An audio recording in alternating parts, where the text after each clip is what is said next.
Good evening, friends. Okay, let us start. Let us hope that Sagar connectivity will become okay within few minutes. Really, very happy to meet you all through this webinar. Again, it is our pleasure to welcome all of you on behalf of Diabetes Club of Dindakkal and our chairman, Dr. Maji Selvam. Our Diabetes Club of Dindakkal has conducted 88 monthly meetings, back-to-back monthly meetings so far, and it is our 89th meeting, and is first ever webinar by DCD. Never stop learning, never stop teaching. Knowledge dissemination is the ultimate. This is a motto of our club. We are immensely happy to host this webinar involving our own member as a speaker. Yes, diabetic food. The topic of the webinar is diabetic food. What you need to know. All of us know diabetic foot infection is a complex interplay of neuropathy, peripheral vascular disease, infections, and deformities. And every one of us know diabetic foot infection is a vascular disease with a high level of morbidity and mortality. Diabetic foot infection is a major cause for the high incidence of amputations. You will be surprised to know almost last year more than 10 lakh lower limbs have been amputated somewhere across the globe. So the healthcare cost on diabetic foot infection is enormous, not only for the patient, but also for the society and the government. So can we do something? Is diabetic infection or these amputations are preventable or not? To be very frank with you, the diabetic foot ulcer and amputations are very much preventable. Then what is missing? That is, every 20 seconds, we are losing one lower limb due to amputation across the globe. What we should do? Where we are lacking? What we are missing? So our healthcare providers and our friends, they are capable of treating the diabetic foot infections effectively. They are able to save their lives. They are able to give good life for the patients. But some of us, we are missing in that area. We don't give much focus on diabetic foot care education. That is the main drawback with ourselves. Many studies, they have proved, they have shown that diabetic foot care education is a wonderful thing. If you are able to impart that knowledge for our patients with podiatry, with that intervention, they are able to show greatest reduction in the rate of amputations. So we need to know diabetic foot amputation prevention is very important, for which we have to incorporate lifestyle modification education, and diabetic foot care education is very important. Okay. ஒரு குரல் எல்லாத்துக்கும் தெரிஞ்ச குரல், யாகாவா ராயினும் நா காக்க. இதெல்லாம் நம்ம பழகி போன குரல். There is a new quote.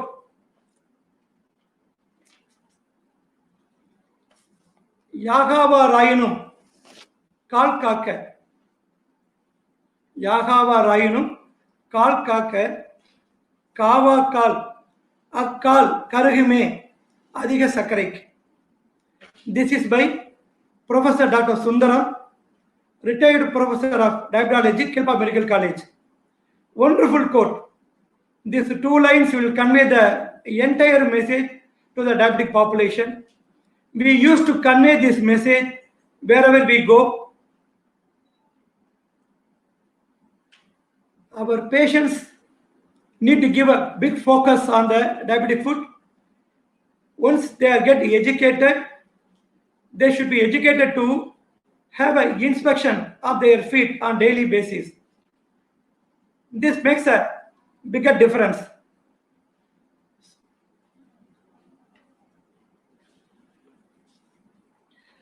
The incidence of amputation in India, the prevalence of diabetic foot infection is alarming, around 11%. So 25% of the patients, their lifetime, they acquire this diabetic foot infection. So this topic, our own member, Dr. J.C. Segar, is going to give a good academic fees for you. He is a secretary and convener for Club Pulmonale. He is the finance secretary for Diabetes Club of Dindikkal.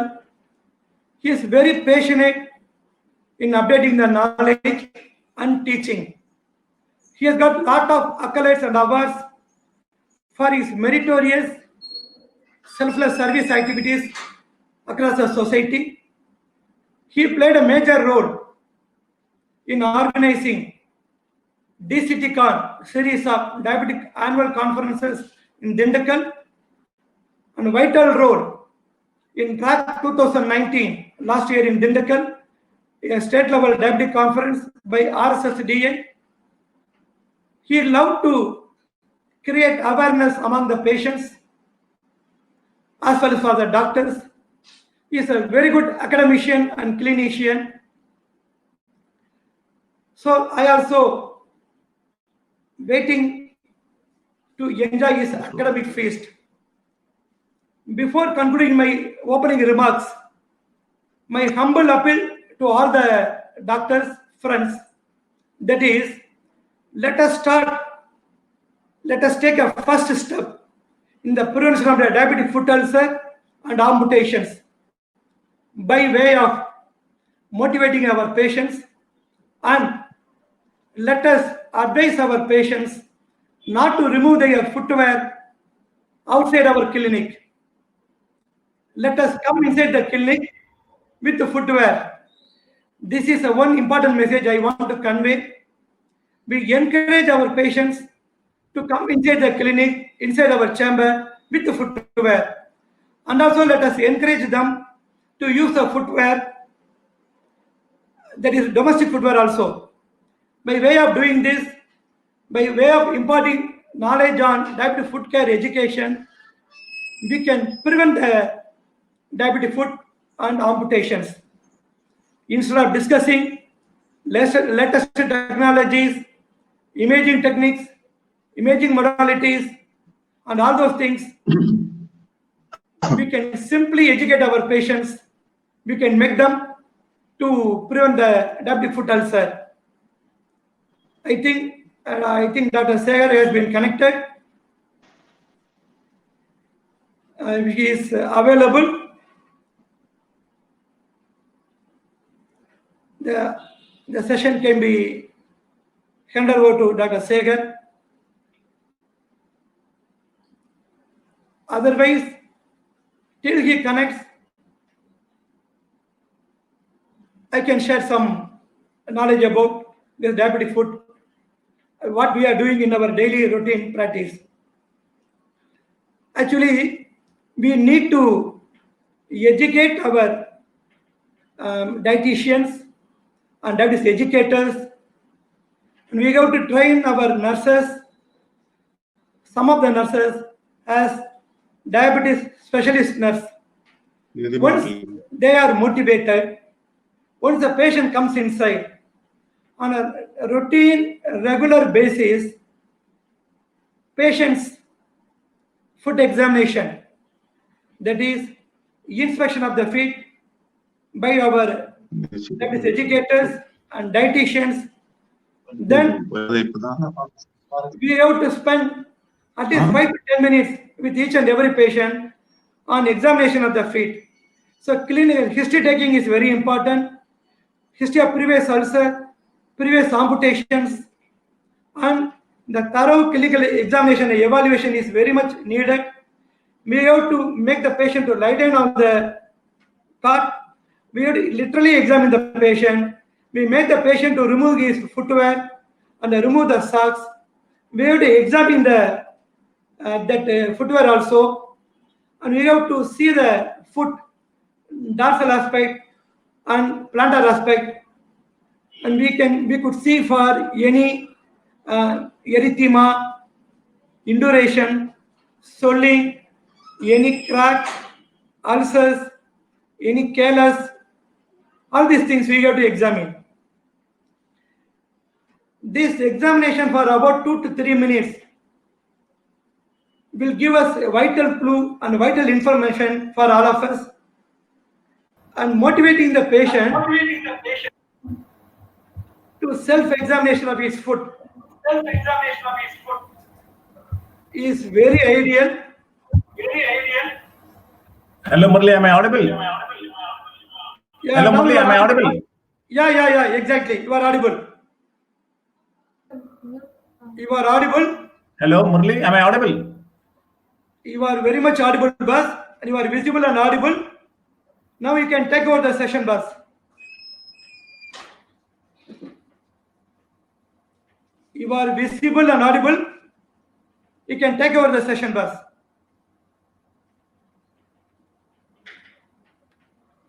And all our friends, doctors are waiting on the line. I am able to hear you, boss.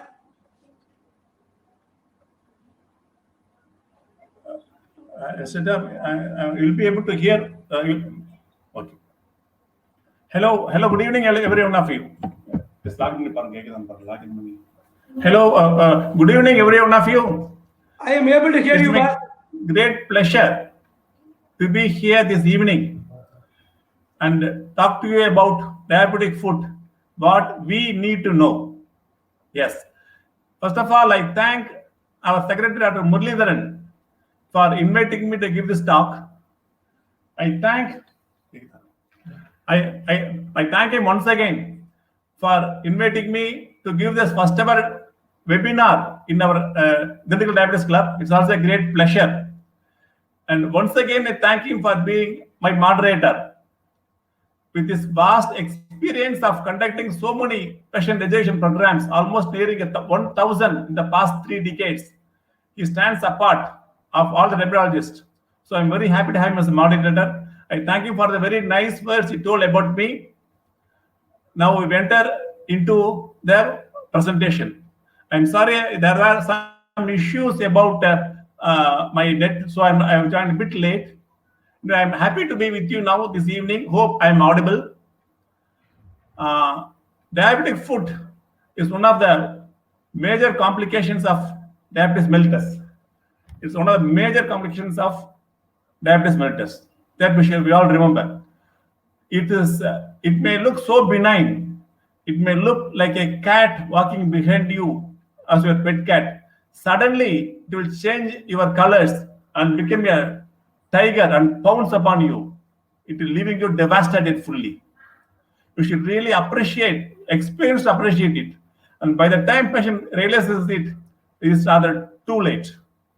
The doctors and the patients all should be totally sensitized about how to prevent diabetic foot. Then only we can succeed in our battle against this cruel disease. I will now start with a real case.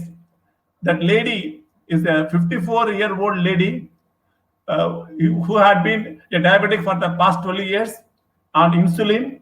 She is a beautiful artist. She is a dancer. Husband is a doctor. She had a daughter and a son. Both are doctors. And the respective son-in-law and daughter-in-law were also doctors. So a family of 5 doctors. And this lady is here. Yes. Now, when she was cleaning her puja room on a Friday evening, she found blood spots on the floor. She discovered it came from her heel. She washed the blood spots, washed her feet, and just forgot about it. Next day, she had mild pain in the foot. Then she remembered about the infection, but she didn't tell her sons and daughters about it. On Sunday, she had mild fever.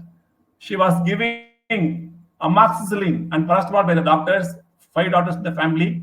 Sunday night, she developed delirium. On Monday, she was admitted into a tertiary care hospital. She was admitted there. And Wednesday, below knee amputation of the foot was done for her. This is a tragic case of a diabetic foot, how it will just like that leash out like a big torrent. And the story doesn't end there. After 18 months, the family lost her due to a massive myocardial infarction. Friends, please remember, when you see a patient with diabetic foot, always think that he is a person who is to go in for a major atherosclerotic cardiovascular event in the near future.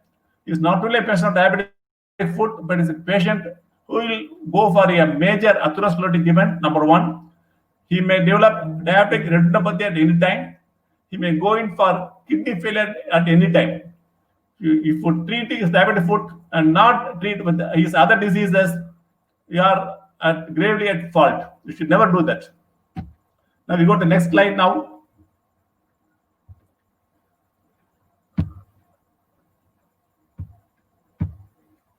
As I just now told, diabetic foot is a disease with considerable health care. It's a disease with considerable health care burden. Every 20 seconds, a lower limb is amputated somewhere in the world due to diabetic foot infection. Friends, 5 years back, the statistics told it was every 30 seconds.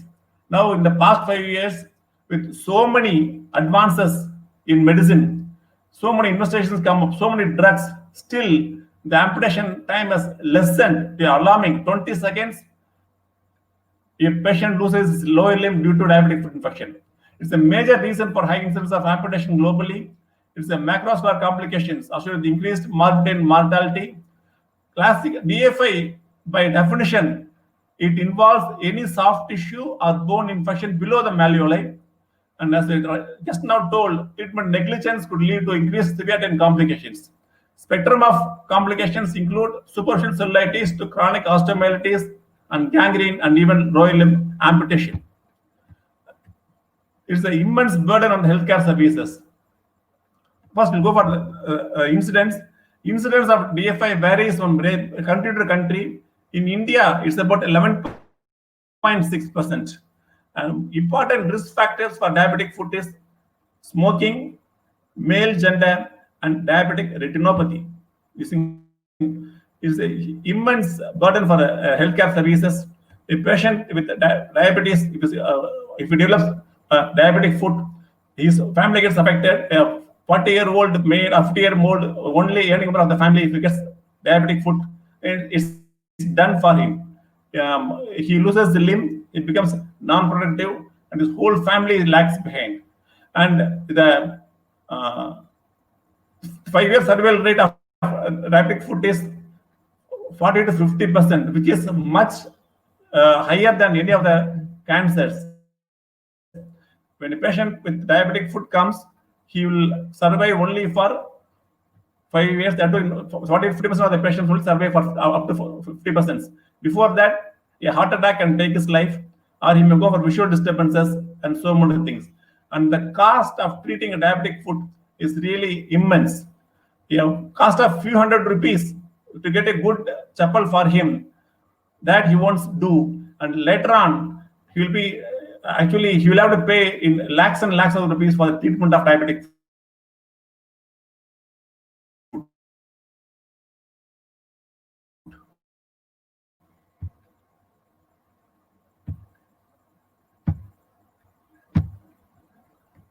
This slide tells in detail it starts at the neuropathic one, last time goes to ischemic.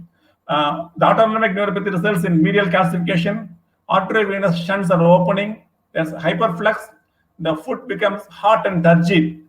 There's epidermal cutaneous ischemia there. As days progress, the sensitive nerves also involved.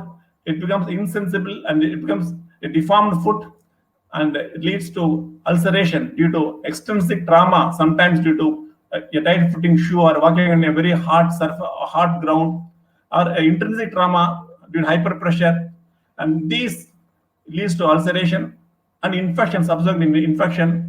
These, when adding fuel to the fire, is atherosclerotic changes which result in cold and pale foot, absent pulses.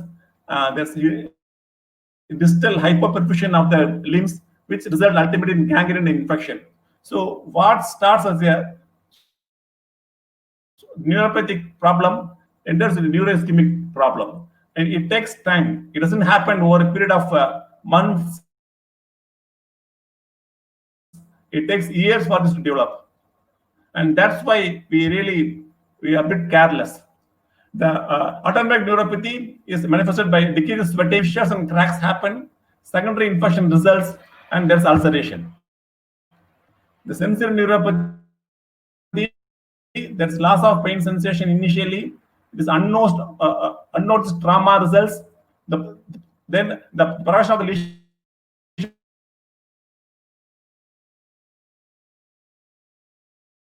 goes unchecked. There is callus formation. Patient is happy with the callus formation. He says, "Sir, nalla sir, ulcer formation." Motor neuropathy results due to weakness and wasting of the intrinsic foot muscles. Because there is wasting, the whole foot gets disfigured. There are increased pressure points in the heel, in the ball of the heel, in the toes. Because of foot deformities, abnormal gait results, and ulceration ensures. These are the areas which are at risk for a diabetic foot. The areas which come in contact with the ground, they usually get affected. If there is crooked foot toes, then there's increased pressure points in these spines. If it's a flat foot, the middle of the sole gets affected. If the toes are crowded, the sides become more prone to develop ulcers, and in the clawed toes, all the pressure points are being exhibited. So what starts as a small harmless callus, it goes into a superficial ulcer, then becomes deep ulcer, abscess results, gangrene sets in, and gangrene of the entire foot, which leads to amputation ultimately. In the first 0 to 3 stages take a few months to few years, and stages 4 and 5 result within a matter of days. You should understand diabetic foot infection is a result of complex interplay between neuropathy, peripheral artery diseases, foot deformities, and infections. The IWGDF, International Working Group for Diabetic Foot, they say it's a beautiful group headed by eminent doctors from throughout the world, just like ADA, RSDA of our country, ESA, all associations is a beautiful is association which gives you guidelines for managing diabetic foot. We should be proud that our own Dr. Vijay Vishwanathan of Chennai, MB Diabetic Hospital, is one of the members of IWGDF. They suggest 5 key elements that underpin efforts to prevent foot ulcers. One is, you should identify the at-risk foot. Second thing, regularly inspecting and examining the at-risk foot. Third, educating the patient, family, and healthcare professionals. They should be educated every time and every point of time, ensuring routine wearing of appropriate footwear and treating risk factors for ulceration. These 5 key elements we'll just see very fastly in the next few minutes.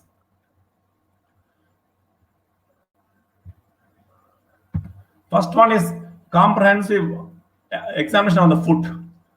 When you diagnose the patient with diabetes, when you make sure he's diabetic, just as you check the BP for blood pressure, just as you do a urea creatinine, just as you do a microalbuminuria, just as you go in for a ECG, lipid profile, at the same time, you should put the patient on a couch and examine his foot under good light.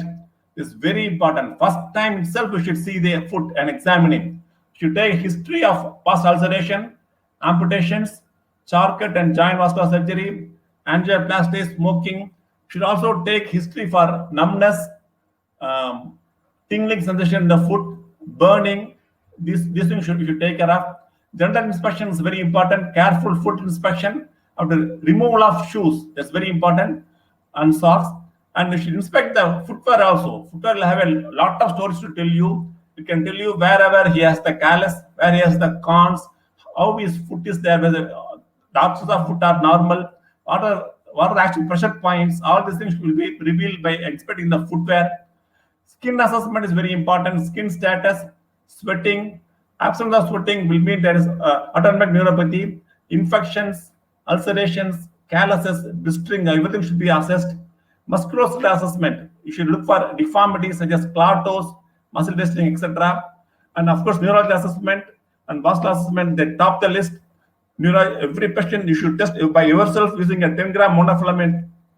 And also, a 125 Hz tuning fork you should test. Should also examine the angular reflexes. You can also test the hot and cold things you can test. Vascular assessment by examining the foot pulses and ABI are very important. So this is the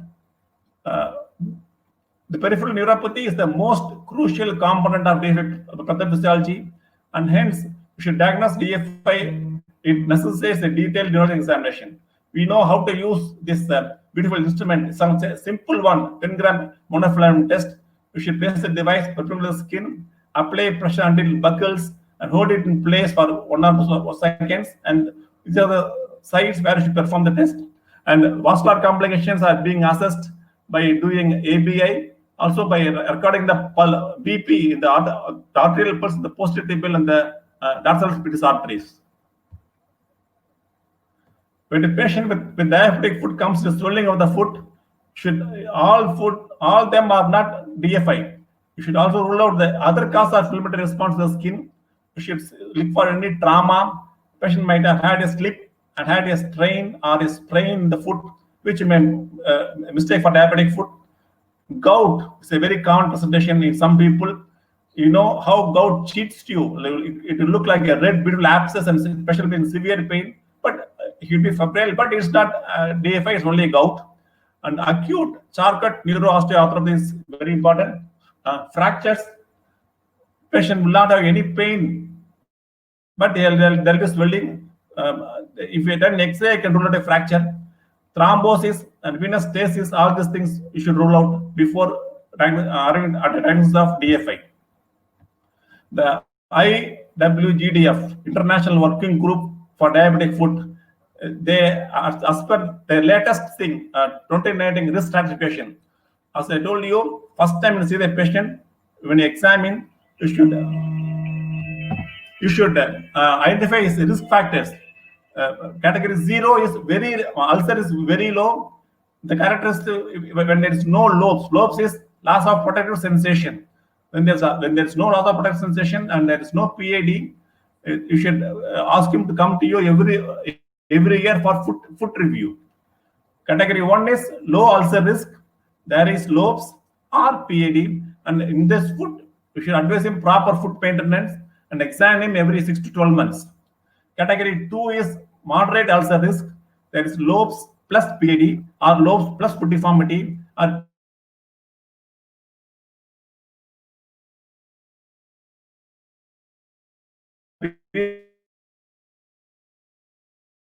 PAD plus foot deformity. And you should, once in every 3 to 6 months, you should be plus history of foot ulcer, low extremity amputations, and ESRD. This you should examine every 1 to 3 months again. And category 4 is urgent. They should look after it immediately. There's open wound or ulcerative area without signs of infection. New new neuropathic pain or pain at rest,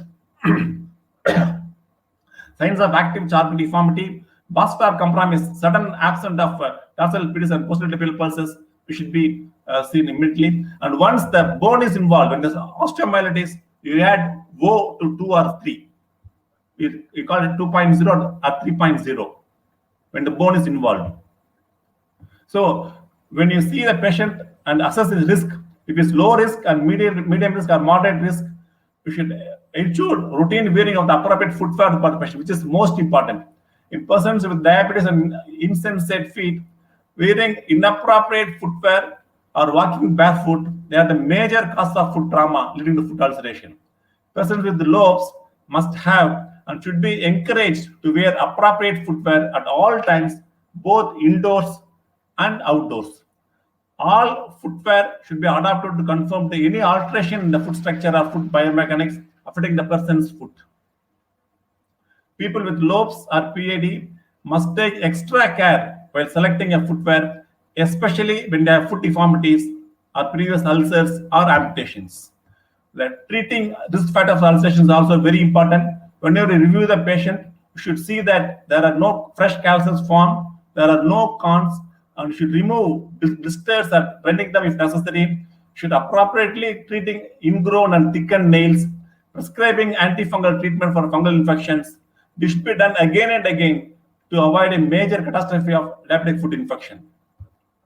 And when you after all these, even if the patient develops a DFI, then as per the IWGDF 2019 updates, you should diagnose DFI clinically based on local and systemic signs and symptoms, and classify the disease severity as per ADA guidelines. Should consider hospitalizing all the diabetic patients with severe foot infection or those having moderate infection with relevant morbidities. For patients whom are able to arrive at the right diagnosis, can go in for C-reactive protein, ESR, and procalcitonin. And in patient with diabetes and suspect osteomyelitis, a combination of probe the bone test, the ESR, and the plain X-ray would be very beneficial.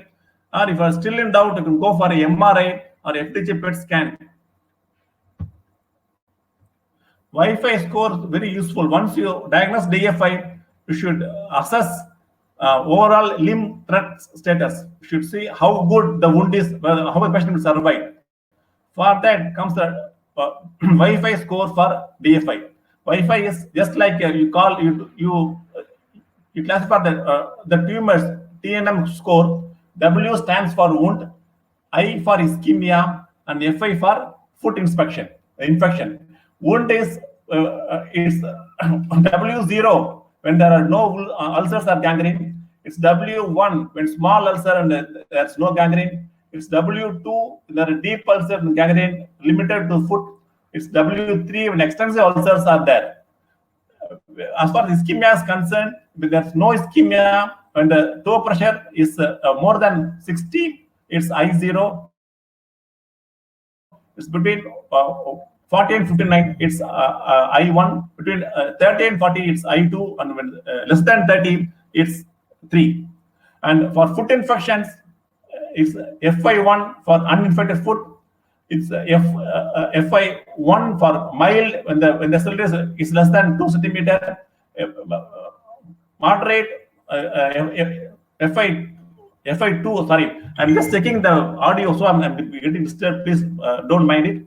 It's FI2 when it's moderate and it's more than 2 centimeter induration is there, and FI3 is severe gangrene also. So once you diagnose DFI, you should assess them overall limb threat status. That's the next stage. And though some factors they indicate severe DFI, the patient can come to you just walking without any pain, without any fever, but still it can have severe DFI. You can diagnose DFI severe when it's severity by looking at the wound. When the wound penetrates to subcutaneous tissue, it's severe DFI. When there's cellulitis, extensive cellulitis, distant from ulceration, rapidly progressive, it's severe DFI. When there's severe inflammation and induration, when there's crepitus, bullae, discoloration, necrosis, or gangrene, and all these indicate a severe DFI. And general signs, patient may not have any ulcer or fever, but when the acute presentation is there, acute onset, worsening or rapidly progressing, it's severe DFI. When the systemic signs like fever, chills, hypotension, confusion, and volume depletion, it's again severe DFI. Many a time you see a patient with diabetes coming with severe fever and chills. We're not able to diagnose any cause for that patient having a normal RS and CNS, but you give him good antibiotics, give him good hydration. When he comes to you the next day, he'll be showing you a small red patch in his foot and ankle. So you should never miss these cases. When a patient comes with fever and chills, put him on the couch, see his foot. It's very important. And lab tests. Even though a patient doesn't have any fever and all, he's got leukocytosis, there is severe worsening of hyperglycemia. Whatever insulin you give, the sugar values won't come down. It means that it's severe. When there's acidosis, there's worsening azotemia, and abnormalities. All these things are very important. And when the complicating features like foreign body, puncture wound, deep abscesses, arterial or venous insufficiency, and there's lymphedema, immunosuppressive illness and treatment, and acute kidney injury, it's again severe DFI. When you give the best care, still if the disease is progressing, again it's become a severe DFI. And once you diagnose DFI and where severe or mild, you should ask for a blood culture. If the infection is systemic, should ask for a wound culture. Swabs are not sufficient. Should take a tissue biopsy or aspirate the pus. If the bone is infected, take the bone bit itself for biopsy. And also go for routine hematocrit, serum creatinine, blood urea, GFR, and ESR. All these things should be done. Imaging techniques will come in very handy at this time. A simple plain X-ray will tell you the first DFI evaluation. It's a potential to detect major bone structural changes around the ankle and foot. It can also tell you about orthopedic changes. The X-ray can tell you, but it has a lower sensitivity of only 40 to 60% and specificity. Whereas if you take an MRI, it's a preferred method in DFI diagnosis. Potential to detect soft tissues as well as bone structures. Number one, it provides excellent demarcation of necrotic tissues from the viable tissues. Very, very important. It can delineate the extent of infection and provide information about vascular perfusion. Specificity and sensitivity of MRI is about 90%. And there are latest tests have come. We are not seeing them very frequently. The thermography and infrared camera, by using the RGB, red, green, and blue lamp at one side, and using the infrared at the other side, you can take images of the picture of the foot. Even early signs of diabetic foot can be diagnosed by these tests. And next one is the molecular imaging.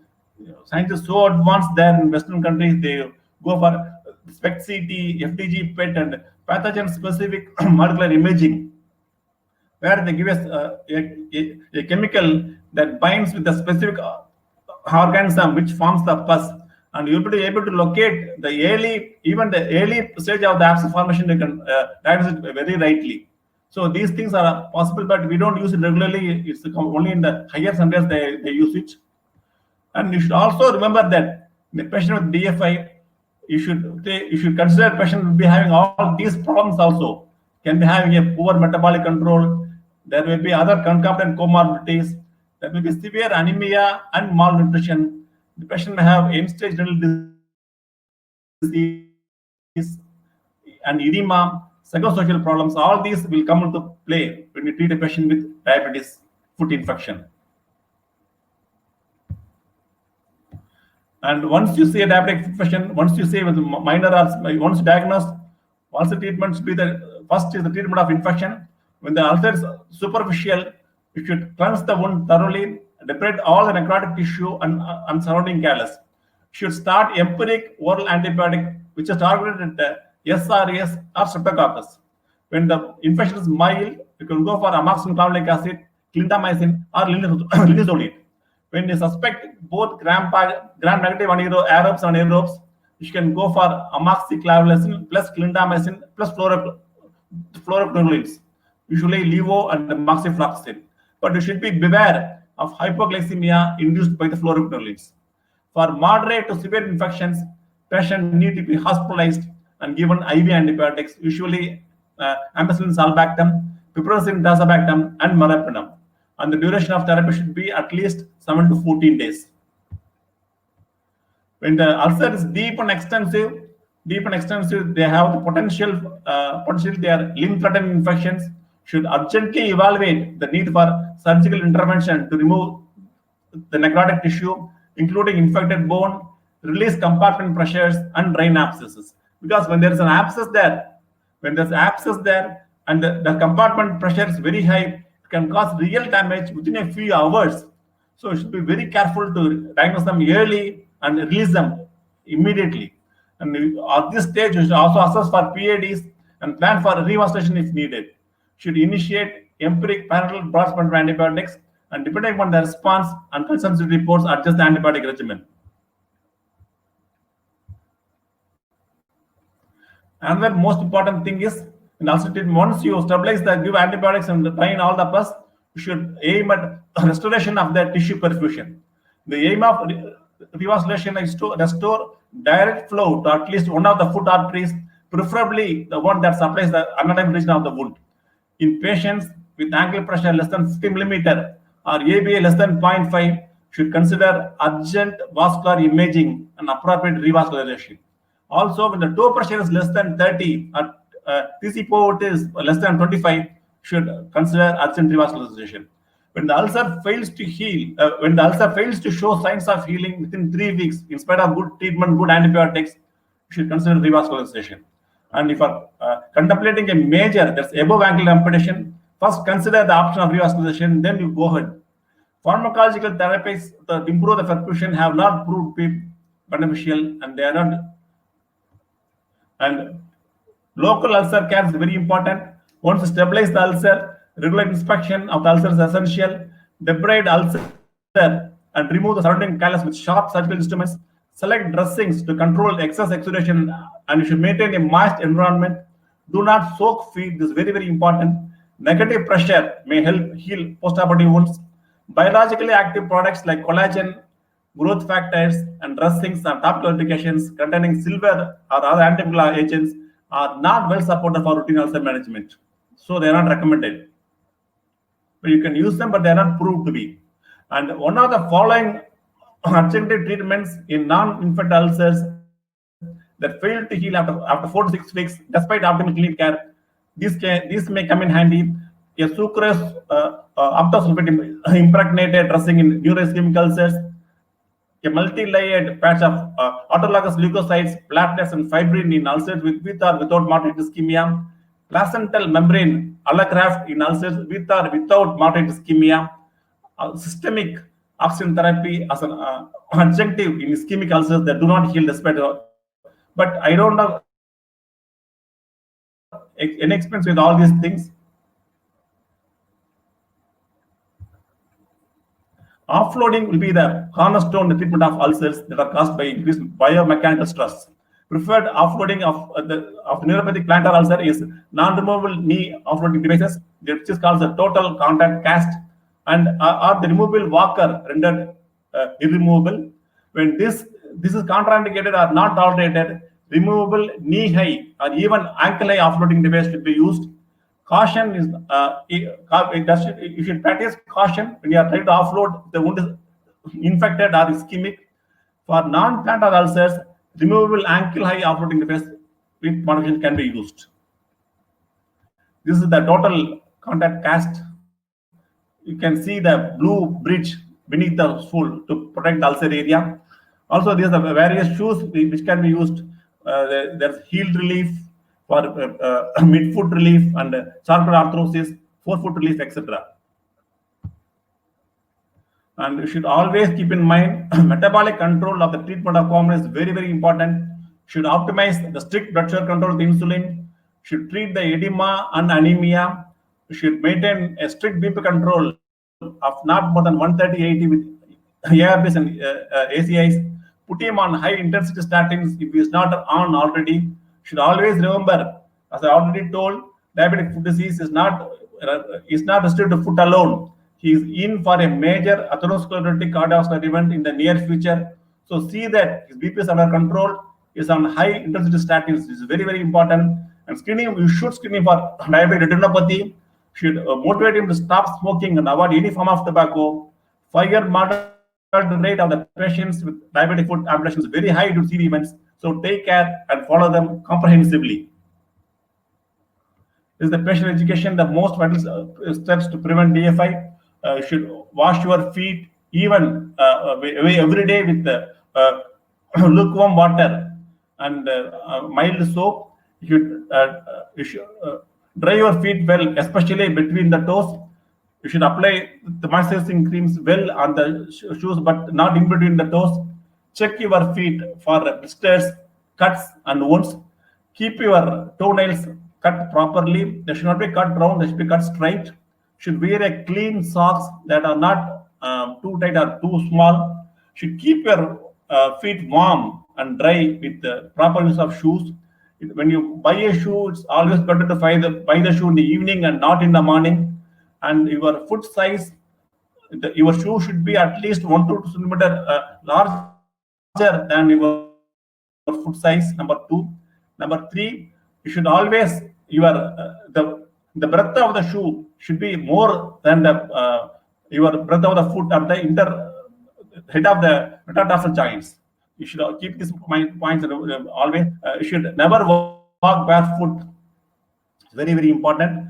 I still remember a case told to me by Dr. Muralidharan sir. One of his very close patients who is a well-educated fellow, but Murali has asked him repeatedly that you should wear chappal both indoors and outdoors, but he neglected the advice of wearing the chappal indoors. One day, hot water, he stamped on the hot water which was boiling in the kitchen. He got small injury in the foot, which resulted in amputation after a week. He came and tried to Dr. Muralidharan, sir, he told. So every step is important. You should motivate the patients to wear a chappal always, one indoors and one outdoors. You should examine your shoes for things that might have hurt your feet. But all these things said and done, even the times of George Bernard Shaw, he told, I marvel that society would pay a surgeon a large sum of money to remove a patient's leg, but nothing to save it. That's the way. And so the key highlights of what I have told so far, diabetic foot infection is a macrovascular complication associated with high morbidity and mortality, and the reason for high amputation rate globally. The disease is a result of integration of neuropathy, peripheral artery diseases, foot deformities, and infections, and has a high impact on individual as well as healthcare systems. The global prevalence of DFI ranges from 1.4 to 16%, with alarming prevalence of 11% in India. Prevention of DFI by regular foot examination, looking out for risk factors, and educating the patient on foot care are all vital. The IWGDF, International Working Group for Diabetic Foot, recommends diabetic foot risk assessment, which is very important, which we did in detail for further diagnosis and complications and management of DFI. Lab and imaging approach are used for diagnosing DFI, with radiography and MRI being the most commonly used modalities. Prompt treatment of DFI is of paramount importance. Wound debridement, restoration of tissue perfusion by revascularization, appropriate management with antibiotics, and offloading the foot are all vital. So thank you very much for your time. This is my favorite quote. One day I would love to say, I used to have diabetes, but it's a dream still. Thank you for your time, and over to the moderator. I will be ready to take some questions. I shall try to answer some of the questions. Dr. Kumaran sir, he has highlighted the use of local hyperbaric oxygen seems to help in healing ulcers in the skin links. Yes, in some of the big centers across Tamil Nadu, they use this modality. It improves the fibroblast, it improves partial pressure oxygen. Because of the oxygen, the healing is good. Some studies they contradict. But at the end of the day, hyperbaric oxygen therapy is very useful in preventing the amputation rate. And Dr. Kaveri,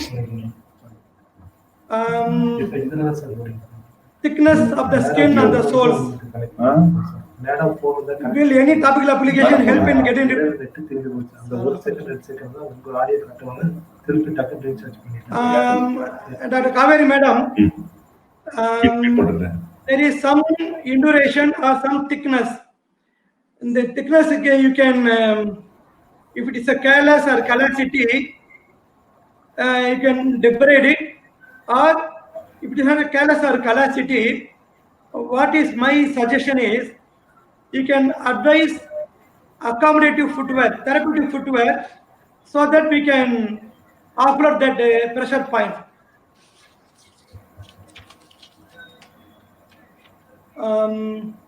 Dr. Jaykumar, deformity corrective surgeries also will help.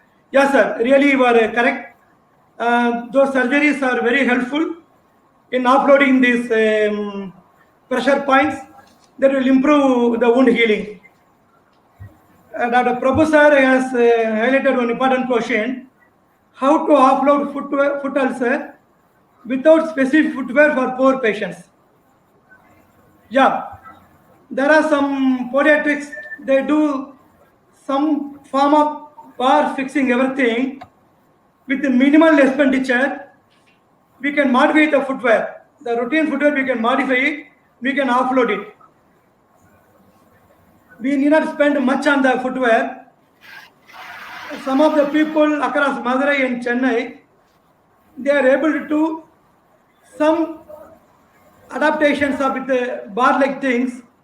By way of doing this, we are able to offload.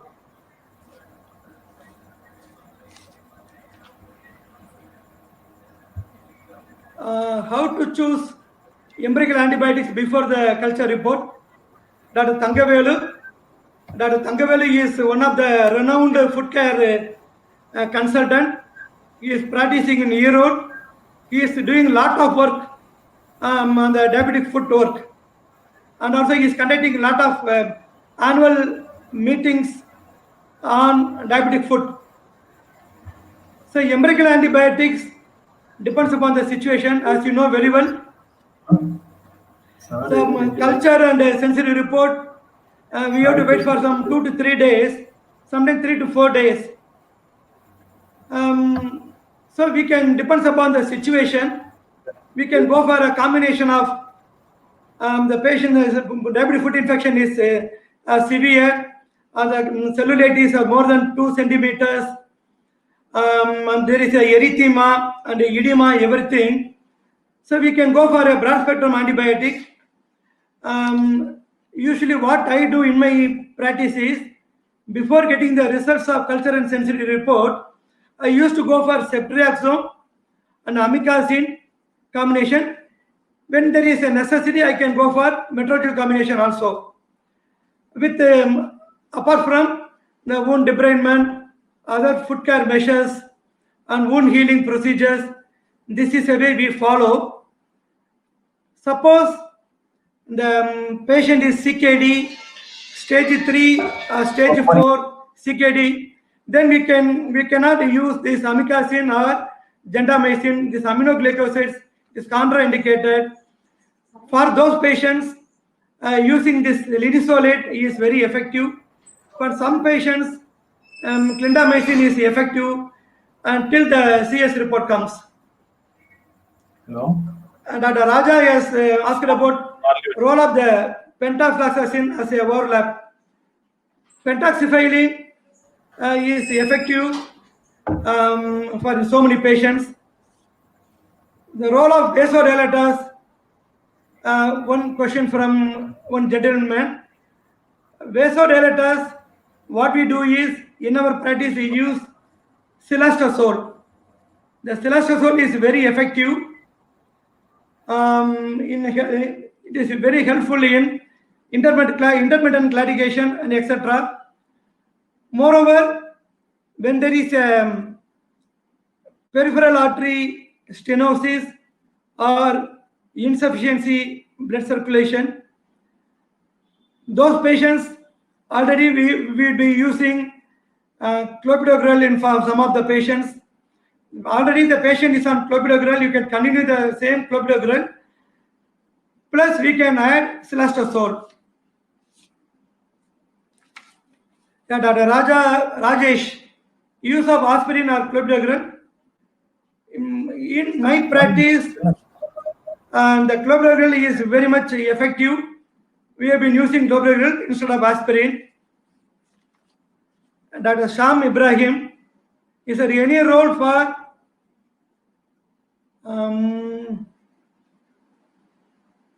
potassium permanganate soaps for bed gangrene? It is a irritant, so I have not used this soap for the bed gangrene. We used to go for saline dressings, and we have to go for debridement. That is the way we follow.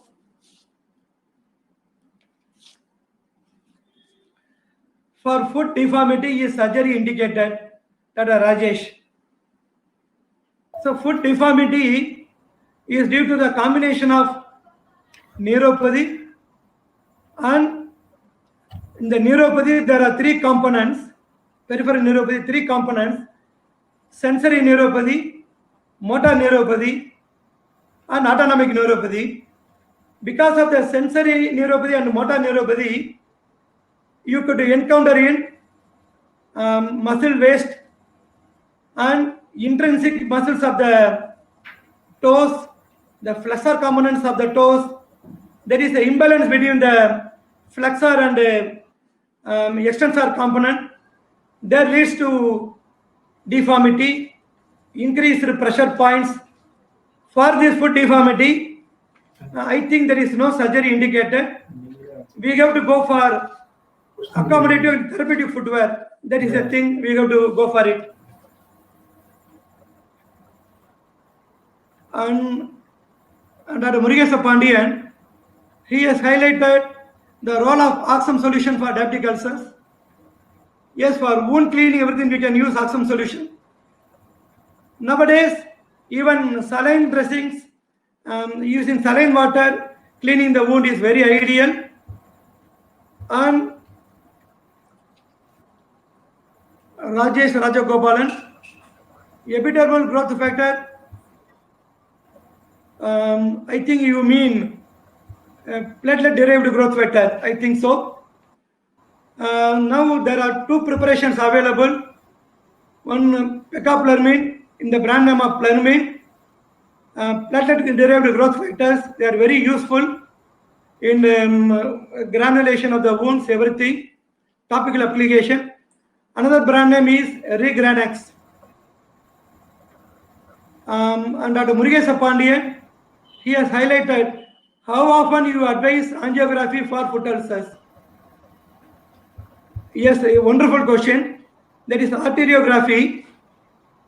When you have a doubt, the severe foot infections and the cellulitis more than 2 centimeters from the wound margins, edema, ecchymosis, blisters, and along with local signs and symptoms, if you have a systemic manifestation, the systemic manifestations like heart rate more than 90, respiration rate more than 20, and the leukocytosis more than 12,000, in the additional systemic manifestation, and also when there is a fever and rigor, then we are sure that there is a peripheral artery stenosis.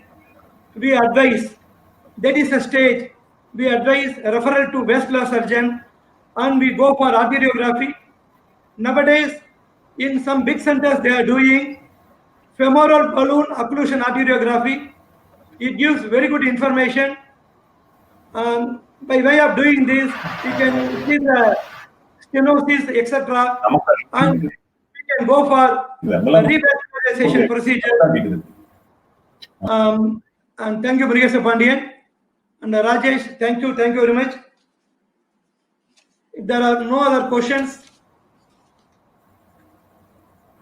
we can wind up. Any more questions? Okay, at the end of the day, Dr. Segar has given a beautiful presentation how to prevent the diabetic foot. In my, as far as my simple knowledge goes, what I do is, instead of spending lakhs and lakhs of money for the BK amputation and Ebony amputation and the rehabilitation, so many things. So instead of spending a huge sum for all those things, simple thing is, it is very easy to prevent the diabetic foot infection. If you educate the patients, if you impart the knowledge on diabetic foot care education, patient is able to infect their foot daily. We can very well prevent the diabetic foot ulcer. We can very well prevent the amputations. So in the last 2-3 years, we could appreciate every 20 seconds there is a foot loss, amputation is happening. All the healthcare providers, we are able to educate our patients and put our time on the patient education, etc. Make the patients to use the indoor and outdoor footwear. Definitely, we can see a reduction in the rate of amputations.